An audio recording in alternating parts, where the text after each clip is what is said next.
जन्नत की पुकार में आपका स्वागत है। फर्जी पासपोर्ट रैकेट का पर्दाफाश, दिल्ली एयरपोर्ट पुलिस ने शातिर एजेंट को पकड़ा। इंदिरा गांधी अंतर्राष्ट्रीय हवाई अड्डे पर पुलिस को एक बड़ी कामयाबी मिली है। पुलिस टीम ने एक ऐसे एजेंट को गिरफ्तार किया है जो लोगों के पहचान संबंधी दस्तावेजों में हेरफेर करके उनके लिए नए पासपोर्ट बनवाने के गोरख धंधे में लिप्त था। गिरफ्तार किए गए आरोपी की पहचान रोहित वैद्य के रूप में हुई है, जो दिल्ली के शाहदरा स्थित कृष्णा नगर का रहने वाला है। पुलिस ने इस संबंध में एफआईआर दर्ज किया है। यह मामला तब सामने आया जब जश्नप्रीत सिंह, जो पंजाब के होशियारपुर का निवासी है, फ्रांस से एक आपातकालीन प्रमाण पत्र के सहारे भारत लौटा। हवाई अड्डे पर आव्रजन अधिकारियों द्वारा उसके यात्रा दस्तावेजों की बारीकी से जांच की गई।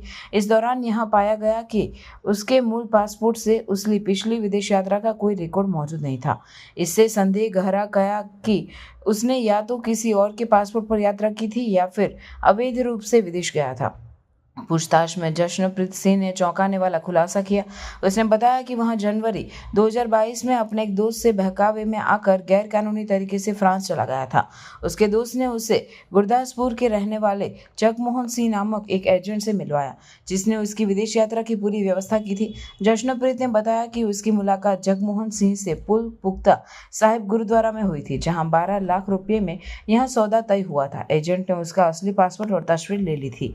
जश्नप्रीत के अनुसार फरवरी 2022 में उसे दिल्ली के शाहदरा इलाके में एक घर ले जाया गया, जहां उसकी मुलाकात रोहित वैद्य नाम के व्यक्ति से कराई गई। उसे यह निर्देश दिया गया कि वह तनु वैद्य के नाम से अपनी पहचान बताए, जिसकी जन्मतिथि 24 मई 2007 थी और जिसे रोहित ने अपना भाई बताया था। रोहित वैद्य के पते का इस्तेमाल करके तनु वैद्य के नाम से एक नया पासपोर्ट बनवाया गया।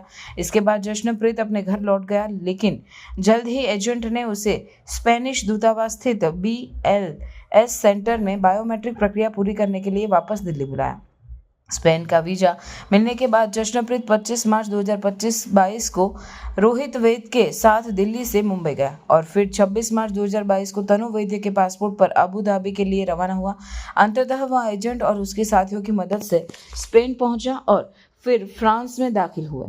फ्रांस पहुंचने के बाद एजेंट ने उसे अकेला छोड़ दिया और उसके नकली दस्तावेज नष्ट कर दिए। कई महीने फ्रांस में रहने और काम करने के बाद जश्नप्रीत को 27 अप्रैल 2025 को अपनी दादी के निधन की खबर मिली। इसके बाद उसने अपने मूल पासपोर्ट का उपयोग करके एक आपातकालीन प्रमाण पत्र बनवाया और 28 अप्रैल 2025 को भारत लौट आया। IGI हवाई अड्डे पर उतरते ही उसके यात्रा दस्तावेजों की जांच में गड़बड़ी पाई गई और उसे हिरासत में ले लिया गया।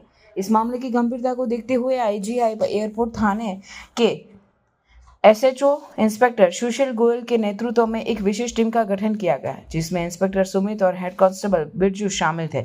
इस टीम का पर्यवेक्षण ACP द्वारा किया गया। टीम को फरार आरोपियों को जल्द से जल्द पकड़ने का निर्देश दिया गया था। पुलिस टीम ने एजेंट जगमोहन के संभावित ठिकानों पर कई जगह छापेमारी की, लेकिन वह पकड़ में नहीं आ सका। एजेंट के सहयोगी रोहित वैद्य के उपलब्ध मोबाइल नंबर पर भी संपर्क करने की कोशिश की गई, लेकिन वह बंद मिला। इसके बाद स्थानीय खुफिया जानकारी, तकनीकी निगरानी और पुलिस टीम के अथक प्रयासों के परिणाम स्वरूप आरोपी रोहित वैद्य को दिल्ली में उसके एक ठिकाने से गिरफ्तार कर लिया गया।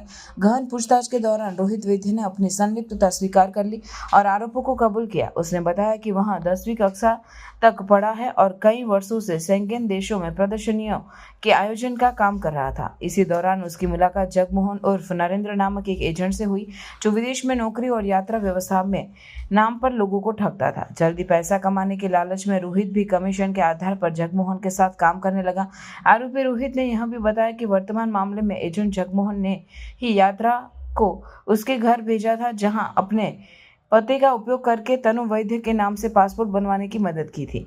पुलिस जब फरार एजेंट जगमोहन को पकड़ने, इस रैकेट में शामिल अन्य एजेंटों का पता लगाने और आरोपियों के बैंक खातों की जांच करने में जुटी है, ताकि यह पता चल सके कि वे इस तरह के अन्य अपराधों में भी शामिल हैं या नहीं। अगर आपने हमारा अभी तक चैनल सब्सक्राइब नहीं किया है तो कृपया चैनल सब्सक्राइब कर लें, लाइक करें, शेयर करें, कमेंट करें। तो मिलते हैं फिर किसी और खबरों के साथ। नमस्कार।